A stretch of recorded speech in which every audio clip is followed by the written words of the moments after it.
बेचने के लिए उन पर दबाव डाला जा रहा है। ऋण देने के साथ साथ उसका बीमा भी बिकवाया जा रहा है। 2-3% ऊपर के कर्मचारी को विदेश यात्राएं और मोटा कमीशन मिल रहा है। इसका नतीजा यह होता है कि बैंकर इंश्योरेंस एजेंट बन गया, जिसके लिए वो पढ़ाई नहीं करता है और न तैयार होता है। आप जानते हैं कि बीमा में विदेशी कंपनियों का पैसा लगा होता है। प्राइवेट कंपनियों के हिस्सेदारी वाला बीमा जनता के पैसे से वेतन पाने वाले बैंक कर्मचारी हमारे बेच रहे हैं।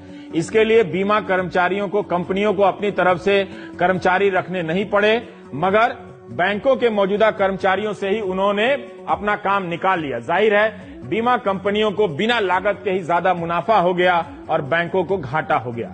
क्रॉस सेलिंग का यही मतलब हुआ कि बैंक में जब उपभोक्ता अंदर आए तो उसे बीमा की पॉलिसी बेच दो, इधर उधर भरमाकर म्यूचुअल फंड में उसका पैसा डलवा दो। उसी बैंक का म्यूचुअल फंड होता है। कई बार तो उसकी मंजूरी के बिना ही यह सब होता है। यह विश्वास के साथ धोखा है।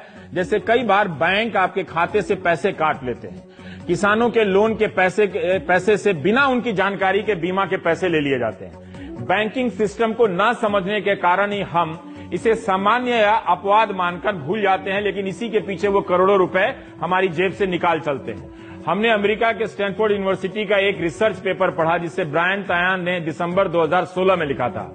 वहां पर एक बैंक है वेल्स फार्गो। इस बैंक ने भी ठीक वही किया जो इस वक्त भारतीय बैंकों के कर्मचारियों से करवाया जा रहा है।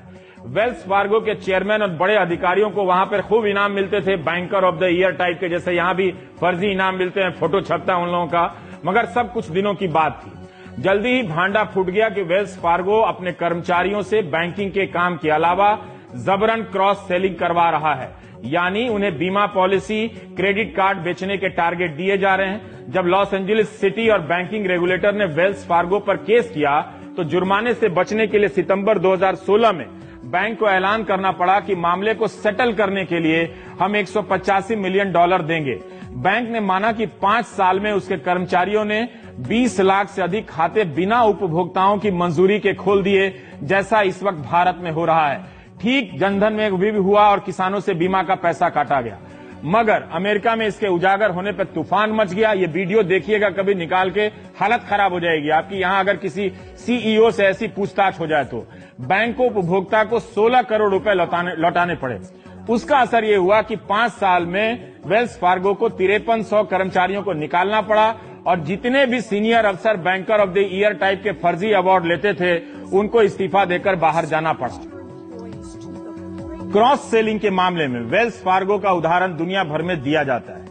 आपको कोई बैंक अपना ही प्रोडक्ट लेने के लिए मजबूर नहीं कर सकता। आप एक उपभोक्ता हैं,